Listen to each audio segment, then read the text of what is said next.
வேங்கை வயலில் மூதாட்டி சடலத்துடன் போராட்டமானது நடைபெற்று வருகிறது. கூடுதல் விவரங்களை செய்தியாளர் சுந்தர் வழங்கிட கேட்கலாம். சுந்தர், கூடுதல் விவரங்களை பதிவு பண்ணுங்க.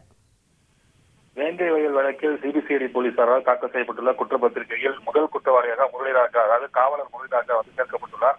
இன்று காலை அவருடைய பாட்டியா கருப்பாயி என்பவர் உயிரிழந்தார். இந்த சம்பவத்தை தொடர்ந்து அந்த பகுதியில் ஒரு பதட்டமான சூழ்நிலை ஏற்பட்டது. ஏனென்றால் கடந்த 2 வருடங்களாகவே வெளியூர் நபர்கள் யாரும் அந்த ஊருக்கு அனுமதிக்கப்படவில்லை. இந்த நிலையில் தான் இறப்பை ஏற்கனவே இந்த குற்றப்பத்திரிகை தாக்கல் செய்த பின்னர் கடந்த 6 தினங்களாக இந்த முரளிராஜா, சுதர்சன் மற்றும் முத்துகிருஷ்ணன் ஆகிய 3 பேரும் குடும்பத்தினை சேர்ந்த 20க்கும் மேற்பட்டு தொடர்ந்து போராட்டத்தில் ஈடுபட்டு வருவதால் வெளியூர் நபர்கள் யாரும் உள்ளே வராமல் தடுப்பதற்காக இந்த இறப்பிற்கு செல்லும் நபர்கள் யாரும் உள்ளே, வெளியூரிலிருந்து வரும் நபர்கள் யாரும் உள்ளே அனுமதிக்கப்படவில்லை. இந்த நிலையில் தான் சாவிற்கு கூட, அதாவது இறப்பிற்கு கூட யாரும் உள்ளே அனுமதிக்கப்படாததை கண்டித்தும் தற்போது அந்த உடலை, அந்த கருப்பாயின் உடலை சாலையில் வைத்து தற்போது போராட்டத்தில் ஈடுபட்டு வருகிற அந்த பகுதி மக்கள் காவல்துறை பேச்சுவார்த்தை நடத்தி வருகின்றனர்.